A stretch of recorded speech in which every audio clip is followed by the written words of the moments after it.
विदर्भामध्ये पूर्व विदर्भाचा पहिला टप्पा होता 5 जागांचा. आता जे 26 तारखेला म्हणजे उद्या जे मतदान होत आहे ते सुद्धा बुलढाणा, यवतमाळ, अमरावती, वर्धा आणि त्याचबरोबर हिंगोली आणि नांदेड अशा पद्धतीनं होत आहे.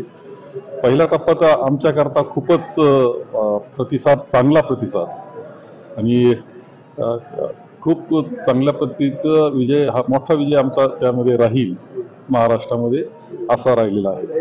उद्याचं सुद्धा एक वातावरण आम्हाला असं दिसतंय की आता एक लहर आली आहे आणि ती खरं म्हणजे पंतप्रधान मोदीजींच्या विरोधात आहे असं आमचं मत आहे.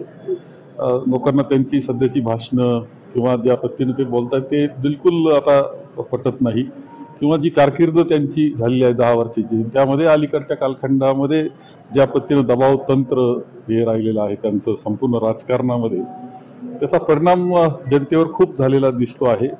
आणि परिणामतः काँग्रेसला मोठा प्रतिसाद आणि आघाडीला सुद्धा मोठा प्रतिसाद हा मिळतो. पण ज्या दिवशी पहिल्या टप्प्याचं मतदान झालं त्याच्या दुसऱ्या दिवशी पंतप्रधान नरेंद्र मोदी यांनी एक वक्तव्य केलं की काल जे काही मतदान झालेलं आहे त्यामध्ये इंडिया आघाडीला नाकारलेलं आहे लोकांनी.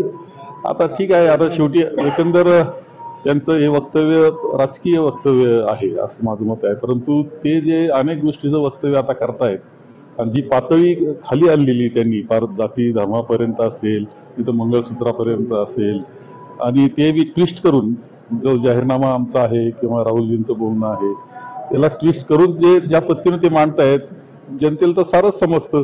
याच्यामध्ये त्यांची पातळी जी खाली आली याला कारणच असं की त्यांना आता धोका निश्चित कळालेला आहे. त्यांचं सरकार जातंय, इंडियाचं सरकार येतंय.